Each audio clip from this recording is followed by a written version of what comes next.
Today it is a time for every child to have a right to life, right to freedom, right to health, right to education, safety, the right to dignity, right to equality, and right to peace. Hello everyone, I am Neha Nonia. I am special educator in making. So, we will talk about Uncrpd 2006. It stands for United Nations Convention on the Rights of Persons with Disability. It is an international document aimed at protecting the human rights and dignity of a person with disability. So, I will cover Uncrpd 2006 by these points: definition, history, foundation, why Uncrpd necessary, limitations of Uncrpd, various types of articles supported by Uncrpd, and Article 24 towards inclusive education. So, it is the International Human Rights Treaty of the UN, and it makes sure the dignity and the rights of persons with disability to be maintained by all the country. The person with disabilities enjoys full equality under the law. As per this treaty, there are full and equal members of the society. Convention was the first human rights treaty of the 21st century. Now we will look towards history of Uncrpd. So, UN declared the year from 1981 to 1992 as the years for the person with disabilities, and Uncrpd treaty discussion occurred in this phrase. A committee was formed to know about the rights, problems, and the committee recommended to form a treaty between the countries to ensure full rights for the people with disabilities. Sweden and Italy gave the outline of the treaty, but no decision was taken on that, but denied by the members of the UN that they have enough rule and law for that time. In 2000, the 5 biggest NGOs working for the welfare of people with disabilities appealed UN to adopt an international treaty to ensure the rights of PWDs. In 2001, the UN General Assemblies formed a committee on the recommendation of Mexico. In this work, Mexico and New Switzerland helped to make the process fast, and finally, on 13 December 2006, adopted by UN General Assembly. So, let's have a look on the foundation of Uncrpd. This was adopted by the UN General Assembly on 13 December 2006. It was opened for signatories on 30th March 2007. In the history of the UN, the convention receives the highest number of signatories on its opening day. The condition was that it should be signed and ratified by at least 20 countries. And in India, it was ratified on 1st October 2007. It came into forces on 3rd May 2008 after receiving signatories and ratification by 20 countries. As the November 2019, the total signatories are 163 and 181 parties, which include 180 states and European Union. Why Uncrpd is necessary? You know, approximately 10% of the world population have a disability. Although existing human rights treaties apply to everyone, including people with disability, there is evidence that disabled people around the world encounter a range of physical and social obstacles, preventing them from, like, receiving an education, obtaining a job, obtaining proper health care, getting around. Let's have a look on the structure of Uncrpd Convention. It has 2 parts. First, preamble. It is having 25 paragraphs stating that why it is formed and its purpose. In paragraph number 11, all the countries accepted that PWDs face problems and untreated, and all countries should provide equal rights to them. It has also wording from the Vienna Declaration and programs of action. All the human rights are universal, indivisible, interdependent, and interrelated. Second, it has a set of 50 articles in which principles, purpose, how to implement the UNCRPD in the whole world has been discussed. As we all know that all human beings are born free and equal in dignity and rights. So, I am talking about rights in UNCRPD. The UNCRPD identifies 6 civil and political rights and 12 economical, social, and cultural rights to be enjoyed by all persons with disability without discrimination of gender, socio-economic or rural-urban status. So Article 4 states that purpose of convention: to promote, protest and ensure and full and equal enjoyment of all human rights and fundamental freedom by all persons with disability, and to be promote respect for their inherent dignity. And the UNCRPD is the only international legal instrument for persons with disabilities. Article 2 is having definition, concepts that are discussed in the treaty. For example, what is language, discrimination, universal design, and the reasonable accommodation.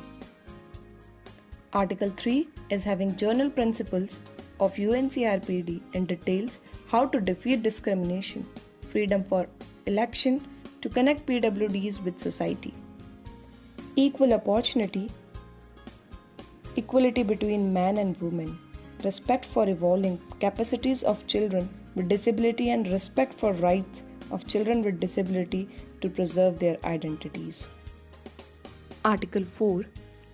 General obligation, responsibility of the countries. It states that responsibility of the countries, the implementation of the countries who ratify this law, and research and design technology for the welfare of the PWDs and help them in every possible way. Equality before law without discrimination. Article 5. Article 10 and 14 state that right to life, liberty, security of the person with disabilities. Article 12. Equal recognition before the law and legal capacity. Article 15 states that freedom from torture. Article 16. Freedom from exploitation, violence and abuse. Article 17. Right to respect physical and mental integrity. Article 18. Freedom of movement and nationality. Article 19. Right to live in the community. Article 21. Freedom of expression and opinion. Article 22. Respect of privacy. Article 23 states that respect for home and the family. Article 24. Right to education. Article 25. Right to health. Article 27. Right to work.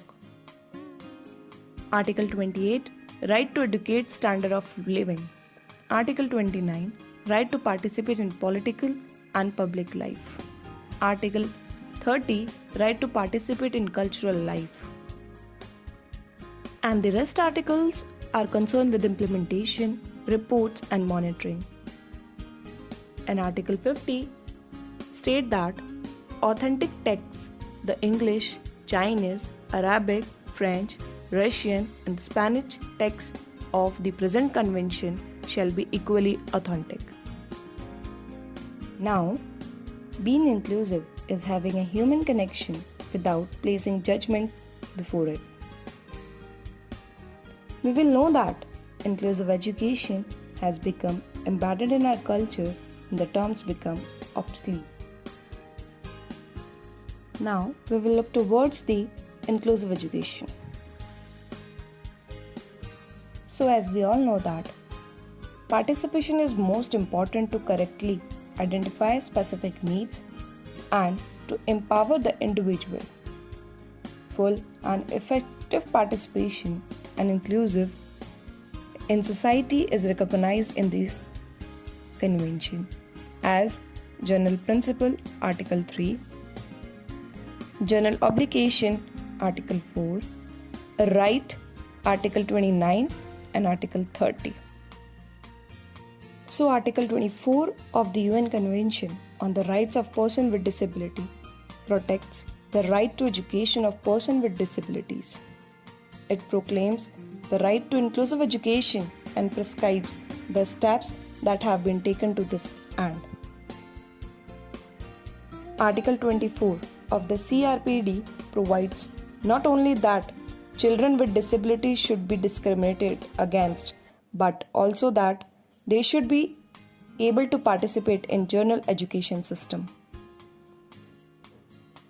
State parties recognizing the right of person with disability of education with a view to realizing that right without discrimination and on the basis of equal opportunities, state parties shall ensure an inclusive education system at all levels and lifelong learning directed to the full development of human potential and the sense of dignity and the self-worth and the strengthening of respect for human rights, fundamental freedoms and human diversity. The next one is the development by person with disabilities of their personality, talents and creativity as well as their mental and physical abilities to their fullest potential. Next, enabling person with disability to participate effectively in a free society. In realizing this right, state parties shall ensure that, like first, persons with disability are not excluded from the general education system on the basis of disability, and the children with disability are not excluded from free and compulsory primary education or secondary education on the basis of disabilities. Second, persons with disability can access an inclusive, quality and free primary and secondary education on the equal basis with others in the communities in which they live. Third, reasonable accommodation of individuals' requirement is provided. Fourth, persons with disabilities receive the support required within the general education system to facilitate their effective education. Fifth, effective individualized support measures are provided in environments that maximize academic social development consistent with the goal of full inclusion. State parties shall enable persons with disabilities to learn life and social development skills to facilitate their full and equal participation in education. And as a member of community, to this end, state parties shall take appropriate measures including like first, facilitating the learning of Braille, alternative script, augmentative and alternative modes, means and formats of communication and orientation, mobility skills, and facilitating peer support and monitoring. Facilitating the learning of a sign language and the promotion of linguistic identifier of the deaf community. Third, ensuring that education of person, in particular children who are blind, deaf or a deaf-blind, is delivered is the most appropriate language and modes and a means of communication for the individual, an environment which maximize academic and social development. And in order to help ensure the realization of this right, state parties shall take appropriate measure to employ teachers, including teachers with disability, who are qualified in sign language and on Braille, and to train professionals and staff who work at all levels of education. Such training shall in appropriate disability awareness and use of appropriate augmentative and alternative modes, means and formats of communication, educational techniques and materials to support persons with disabilities. And the last one is state parties shall ensure that persons with disabilities are able to access journal, tertiary education, vocational training, adult education, and lifelong learning without discrimination, and on equal basis with others. To this end, state parties shall ensure that reasonable accommodation is provided to persons with disabilities. So, inclusion is not simply about physical proximity. It is about intentionally planning for the success of all students. You know, in the past, disabled people have perceived as individuals who require protection and invoke sympathy rather than respect. So, this convention is a major step towards changing the perception of the disability and ensures that society's recognition that all people must provide with the opportunities to live life to their fullest potential. The convention protects the right of all the people with disability in all areas of life, including access to justice, personal mobility, independent living, and freedom of expression. Thank you and have a great day.